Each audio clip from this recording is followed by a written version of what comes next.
అవే వేణోళ్ళు కొని ఆడినా నాశలు తీరవే. హల్లెలూయా. కృప ఎవరికి దొరుకుద్దయ్యా అంటే, ఈ లోకములో ఏది నాకు లేకుండా యేసయ్య నేనే నీకని నువ్వే నాకని బ్రతికే వారిపైన కృప అల్లాడుతుంది, కృప విస్తరిస్తుంది, కృప వ్యాపిస్తుంది. ఆమేన్. హల్లెలూయా. దేవునికి స్తోత్రం.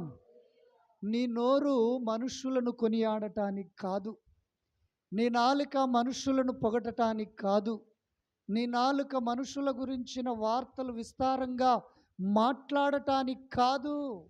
జీవము కలిగిన యేసయ్య మట్టి నుండి నిన్ను మహిమలోనికి తెచ్చే దేవుని కలవరి శిలువ త్యాగమును నువ్వు నీ నోట ఉన్నప్పుడు కృప దిగి వస్తుంది నీ పైకి. ఆయన త్యాగాన్ని నువ్వు గుర్తు చేసుకుంటూ కృతజ్ఞతా భావముతో స్తుతిస్తున్నప్పుడు ఆయన కృపను మనము పొందుతాం. హల్లెలూయా. మేము పనికి వెళ్తాం అన్న వాళ్ళు ఒకసారి చేతులు ఎత్తండి. పని చేస్తాము అన్నవారు వారిని, ఇక్కడ అంతా ఆఫీసర్లు అన్నట్టుగానే ఉన్నారు. హల్లెలూయా. పని చేస్తాం, అందరం పని చేస్తాం, అవునా? దేవుని సన్నిధికి వచ్చేసరికి స్తుతించటానికి నీరసం వచ్చేస్తుంది, ఆరాధించటానికి శక్తిలోనులాగా కూలబడిపోతూ ఉండరు. ఉజ్జీవముగా, ఆసక్తిగా, ఆర్భాటముతో.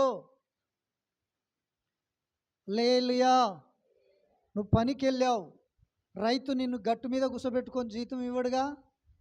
నువ్వు దేవుని సన్నిధికి వచ్చింది కూర్చోవటానికి కాదు, స్తుతించాలి, కీర్తించాలి, ఆరాధించాలి, ఆయన చేసిన మేలులకు కృతజ్ఞతలు చెల్లించాలి, ఆయన నామాన్ని గొప్ప చేయాలి. అందుకు మనము మందిరానికి వచ్చేది. అప్పుడే దేవుని యొక్క కృపను మనము పొందుతాము. హల్లెలూయా. దేవునికి స్తోత్రం. పరిశుద్ధ గ్రంథమైన బైబిల్లో నుండి ఒక్క మాట చదివించి ముందుకు వెళుతాను. 33వ యోబు రాసిన గ్రంథము 33వ అధ్యాయము 26వ వాక్య భాగాన్ని. యోబు గ్రంథం 33వ అధ్యాయము 26.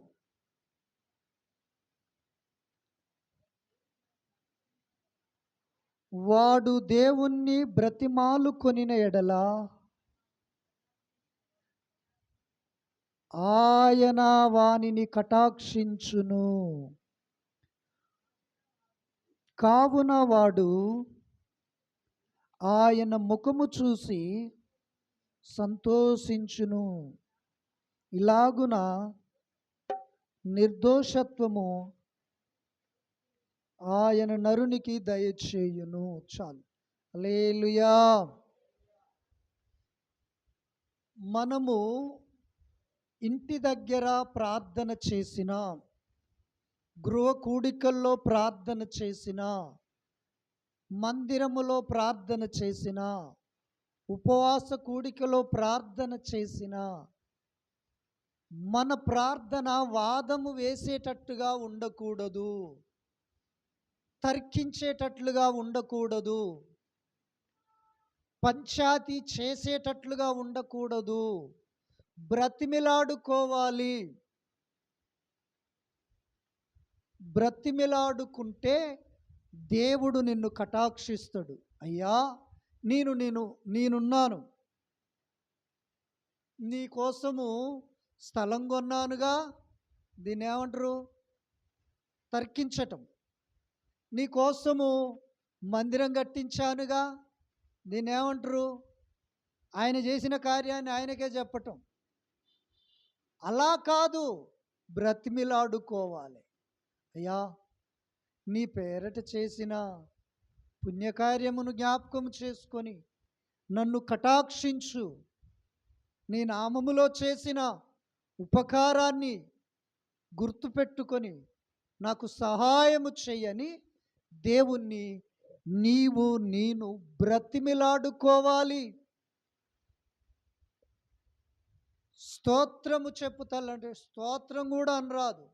స్తుతి చెప్పాయంటే స్తుతి కూడా అనరాదు. ప్రార్థన చేయంటే ప్రార్థన కూడా రాదు. హల్లెలూయా.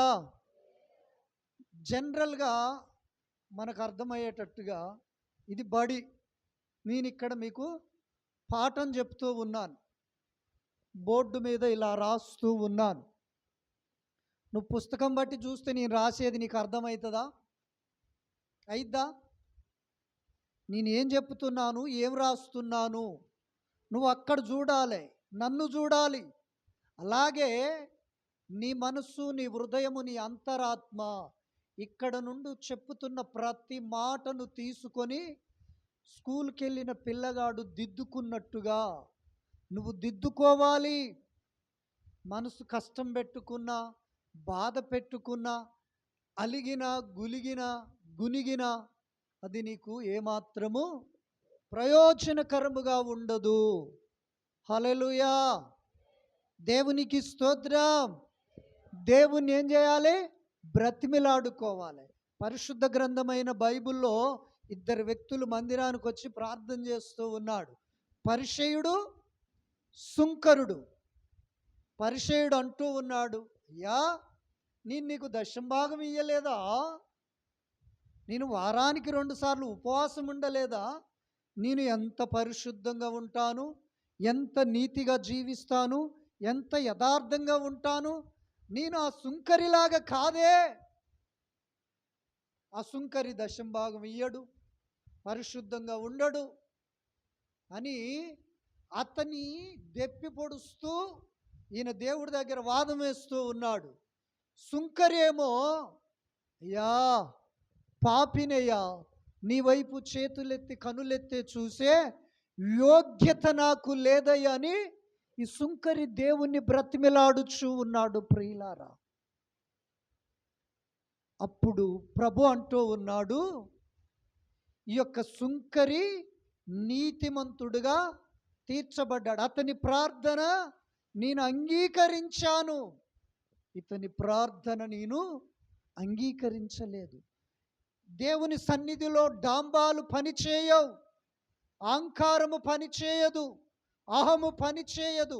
దీనత్వము కావాలి దేవుడి దగ్గరిక, దీన మనస్సు కావాలి, దయాగుణము కావాలి, ప్రేమ ఆప్యాయతతో మనము మెదులుకోవాలి. ఒకరి భక్తి తులము అని నా భక్తి 2 తులాలని తూచొద్దు. నీ భక్తి నీది, ఆయన భక్తి ఆయనది, ఆమె నీతి ఆమెది, ఈమె నీతి ఈమెది. ఒకరితో మనము పోటీ పెట్టవద్దు. హల్లెలూయా. దేవునికి స్తోత్రం. అలా పెడితే ఏమైందో తెలుసా? కీడొస్తుంది. దేవుడు ఓ ప్రవక్తతో మాట్లాడుతూ ఉన్నాడు, నువ్వు నినెవే పట్టణానికి వెళ్ళి ఆ పట్టణం మీదికి నా ఉగ్రత రాబోతూ ఉంది, నువ్వు వెళ్ళి చెప్పు అన్నప్పుడు ఈయన దేవుని మాట చెప్పకుండా, వాళ్ళు మంచోళ్ళు కాదు ప్రభువా, వాళ్ళు ఘోర పాపులు, వాళ్ళు దుర్మార్గులు అని తార్సీసుకు పోయే పడవను ఎక్కాడు. ప్రయాణం చేస్తూ ఉన్నాడు. సముద్ర మధ్యలోనికి ఓడ వెళ్ళింది. పెద్ద తుఫాను వచ్చింది, గాలి వాన వచ్చింది. ఆ పడవలో ప్రయాణము చేస్తున్న ప్రజలందరూ భయపడుతూ చచ్చిపోతామో ఏమో అని ప్రాణ భీతితో వాళ్ళు తెచ్చుకున్న సరుకులు ఉన్నాయిగా, అవన్నీ సముద్రంలో వేస్తే పడవ తేలికగై మేము కాపాడబడతామేమని తెచ్చుకున్న సరుకులన్నీ సముద్రంలో వేశారు. వేసిన తర్వాతకి కూడా సముద్రం మీద తుఫాను ఎక్కువైంది, అలలు ఎక్కువైనాయి, పడవ మునిగిపోయే సమయం వచ్చింది. ఈ లోపల ఓడ నడిపించే నావికుడు వచ్చాడు. ఈ కీడు ఎవరిని బట్టి వచ్చిందో అని సీట్లు వేశాడు. సీట్లు వేస్తే అందులో దేవుని నమ్ముకున్న బిడ్డ కూడా ఉన్నాడు. ఆ చీటి దేవుని నమ్ముకున్న బిడ్డ మీద వచ్చింది. లేలుయా. అప్పుడు ఓడ నడిపే నాయకుడు వచ్చి, ఓయి నిద్రపోతా, మనము చావబోతూ ఉన్నాము, నువ్వెందుకు నిద్రపోతున్నావు, లేచి నీ దేవునికి మొరపెట్టు, ప్రార్థన చేయి, రక్షింపబడతామేమో, దేవుడు కాపాడుతాడేమో అన్నప్పుడు అప్పుడు మనోడు అంటాడుగా, ఈ కీడు నన్ను బట్టే వచ్చింది, నిన్ను బట్టి నీ ఇంటి వారికి కీడు వస్తుందేమో, నిన్ను బట్టి నీ వారు కీడులో ఉన్నారేమో, నీ ప్రవర్తనను బట్టి, నీ మాటను బట్టి, నీ లైఫ్ స్టైల్ని బట్టి నీ ఇంటి వారు శోధింపబడుతున్నారేమో. నిన్ను నువ్వు గనక సరి చేసుకుంటే, నిన్ను నువ్వు దిద్దుకుంటే, నీవు గనక యేసయ్య వైపు తిరిగి బ్రతిమిలాడగలిగితే అప్పుడు ఆ కీడు తప్పించబడుతుంది. యోనా మీదకి వచ్చింది ఆ చీటి. అప్పుడు యోనా అంటారు, నన్ను బట్టి ఈ కీడు వచ్చింది కనుక నన్ను ఎత్తి సముద్రంలో పడవేరి, మీరందరూ బాగుంటారు, రక్షింపబడతారు, బ్రతుకుతారు, మీకు క్షేమము కలుగుద్ది అన్నప్పుడు అప్పుడు వాళ్ళందరూ, దేవుడా నీ ప్రవక్తను చంపిననే పేరు మాకు రావద్దు. చీటి అతని మీదకే వచ్చింది, అతడు కూడా ఎత్తి సముద్రంలో వేయమన్నాడు, అందును బట్టి మేము వేస్తున్నాము, మమ్ములను క్షమించుమని ఆయనను ఎత్తి సముద్రంలో పడవేస్తారు. సముద్రంలో వేసినప్పుడు అప్పుడు మనోడు మొరపెడుతూ ఉన్నాడు. యోనా గారు ఎక్కడుండి మొరపెడుతూ ఉండు? 2వ అధ్యాయం చదవండి, మొదటి నుంచి మీరు చదవండి. యోనా 2వ అధ్యాయం. అప్పుడు దేవుని ఎలా బ్రతిమిలాడుతుండో, దేవుని వైపు ఎలా తిరిగాడో చదవండి. ఉపధ్య పక్కనే ఉంటుందిరా.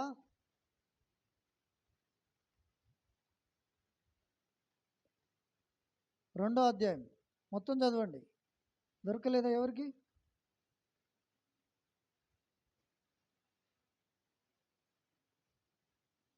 యోనా, అయ్యో, 2వ అధ్యాయం మొదటి నుంచి చదవండి. గట్టిగా చదవాలి, ఎవరు చదివి. ఆ మత్సరము అమ్మా కడుపులో నుండి యోనా యెహోవాను ఇలాగు ప్రార్థించెను, నేను ఉపద్రవములో ఉండి యెహోవాకు మనవి చేయగా ఆయన నాకు ప్రత్యుత్తరం ఇచ్చెను, పాతాళ గర్భములో నుండి నేను కేకలు వేయగా నీవు నా ప్రార్థన అంగీకరించి ఉన్నావు, నీవు నన్ను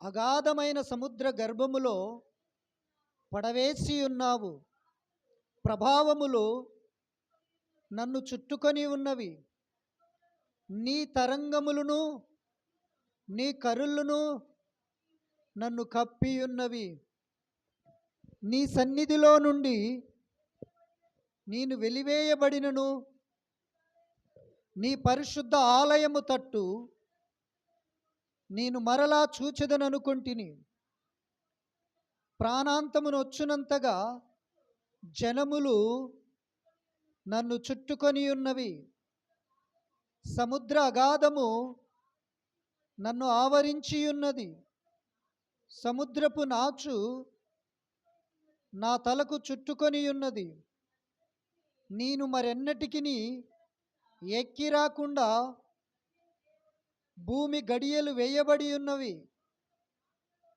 పర్వతముల పునాదులలోనికి నేను దిగియున్నాను, నా దేవా యెహోవా నీవు నా ప్రాణమును కూపములో నుండి పైకి రప్పించి ఉన్నావు, కూపములో నుండి నా ప్రాణము నాలో మూర్ఛిల్లగా నేను యెహోవాను జ్ఞాపకము చేసుకుంటిని, నీ పరిశుద్ధ ఆలయములోనికి నీ యొద్దకు నా మనవి వచ్చెను, అసత్యమైన వ్యర్థ దేవతల యందు లక్ష్యముంచువారు తమ కృపాధారమును విసర్జింతురు. కృతజ్ఞతాస్తుతులు చెల్లించి నేను నీకు బలులర్పింతును, నేను నీకు మొక్కుకొనిన మ్రొక్కుబళ్లను చెల్లింపక మానను. యెహోవా యొద్దనే రక్షణ దొరుకును అని ప్రార్థించెను. అంతలో యెహోవా మత్సరమునకు ఆజ్ఞ ఇయ్యగా యోనాను నేల మీద కక్కివేసెను. చాలు. హల్లెలూయా. ఒకరిని బట్టే తన చుట్టూ ఉన్న వారికి శోధన వస్తూ ఉంటుంది. ఆ ఒక్కరిని బట్టే ఆ కుటుంబములో కీడులు వస్తూ ఉంటవి. యోనాను బట్టే ఆ పడవకు ప్రమాదం వచ్చి ఉన్నది. ఓడలో ఉన్న ప్రజలకు మరణాంధకారం వచ్చి ఉన్నది. ఎప్పుడైతే యోనా మరలా తన తప్పును తెలుసుకొని దిద్దుకొని నన్ను ఎత్తి సముద్రములో పడవేయమన్నాడో వారందరూ కాపాడబడి ఉన్నారు. ప్రియులారా, నేను ఎక్కడ తప్పు చేశామో ఆ తప్పును తెలుసుకున్నట్లయితే, దానిని విడిచిపెట్టి దిద్దుకున్నట్లయితే, మనల్ని బట్టి మన చుట్టూ ఉన్నవారికి, మన కుటుంబానికి క్షేమము కలుగుతుంది. యోనా వలె నేను మొరపెట్టినట్లు మొరపెట్టాలి. యోనాకు ఒక ఆపద మొక్కుబడిందట. అయ్యా, నా నోటితో పలికిన మొక్కుబళ్లను నేను చెల్లిస్తాను, కృతజ్ఞతాస్తుతులు చెల్లిస్తాను. సముద్రములో అడుగు భాగములో ఉన్నాను, పర్వత పునాదుల్లో ఉన్నాను, ఆ గాఢంధకారము నన్ను కమ్మికుంది, ఉపద్రవాలు నన్ను అలుముకొని ఉన్నవి, నేను ఎక్కి రాలేనంత లోతులోనికి నేను దిగిపోయి ఉన్నాను. ప్రభువా కనికరించు, కరుణించు అని బ్రతిమిలాడుకున్నాడు. అప్పుడు దేవుడు కనికరించి శాపకు ఆజ్ఞాపిస్తే ఆ శాప తీసుకొచ్చి నినేవే ఒడ్డున పడవేసిపోయింది. ప్రియులారా, హల్లెలూయా. దేవునికి స్తోత్రం. మరణమే నిన్ను మింగటానికి చూస్తున్నా, దరిద్రమే నిన్ను పేదరికములో బ్రతికింప చేస్తున్నా, రోగమే నిన్ను పరిపాలిస్తూ ఉన్నా, పరిస్థితులే నిన్ను సతమతము చేస్తూ ఉన్నా, నీ కుటుంబ స్థితిగతులే నీకు కలవరాన్ని పుట్టిస్తూ ఉన్నా, నీవు గనుక సుంకరి వలె తమ్మును తాము తగ్గించుకొని ప్రార్థించినట్లుగా ప్రార్థిస్తే నీ ప్రార్థన దేవుడు వింటాడు, నీకు సహాయము చేస్తాడు. ఆమేన్. హల్లెలూయా. దేవునికి స్తోత్రం. Praise the Lord. కనుక నా ప్రియమైన దేవుని సంగమా, సంఘ బిడ్డలారా, మీలో చాలా బలహీనతలున్నవి. అవి మీరు ఎరుగుదురో ఎరగరో నేను ఎరుగుదును. హల్లెలూయా. చెప్పితే మళ్ళీ మీకు నచ్చదు. మోకరించి ప్రార్థన చేయండి. నా బలహీనత నాకు తెలియపరచు ప్రభువా, ఆ బలహీనతను నేను ఒప్పుకొని విడిచిపెట్టాలి. అసామర్థ్యము నాకు కావాలి, ఆ దమ్ము ధైర్యము, ఆ యొక్క ఆనెస్ట్తనము నాకు కావాలి ప్రభువా అని నువ్వు ప్రార్థన చెయ్యి. దేవుడిస్తాడు ఆ ధైర్యాన్ని, ఆ సామర్థ్యాన్ని, ఆ ఒప్పుకోలుతనాన్ని. ఏ మనుష్యుడు తన తప్పును తాను ఒప్పుకోలేడు. నీలో పరిశుద్ధాత్ముడు ఉంటే తప్ప నీ తప్పును నువ్వు తెలుసుకొని ఒప్పుకొని విడిచిపెట్టగలవు. ఆమేన్. హల్లెలూయా. దేవునికి స్తోత్రం. కనుక ఏం చేయాలి? మనం దేవుణ్ణి బ్రతిమిలాడుకోవాలి. పంచాయత్ చేయొద్దు, తిరుగుబాటు చేయొద్దు. నేను ఇంత పెద్ద మందిరం కట్టించాను ఏందే అని అనకూడదు. అయ్యా, ఇంత మందిరాన్ని కట్టించుకుంటానికి నన్ను వాడుకున్నావు కదా, ఈ సత్క్రియ నీకు గుర్తు లేదా అని బ్రతిమిలాడు. అది సబబు, దేవునికి ఇష్టము. హల్లెలూయా. కనుక నా ప్రియమైన దేవుని సంగమా, సంఘ బిడ్డలారా, ప్రార్థించాలి, ఆయన పని చేయాలి. వారు మాత్రమే ఫలిస్తారు. ప్రార్థించి ఆయన పని చేయకుండా ఎవ్వరూ ఫలించరు. ఉదాహరణకు,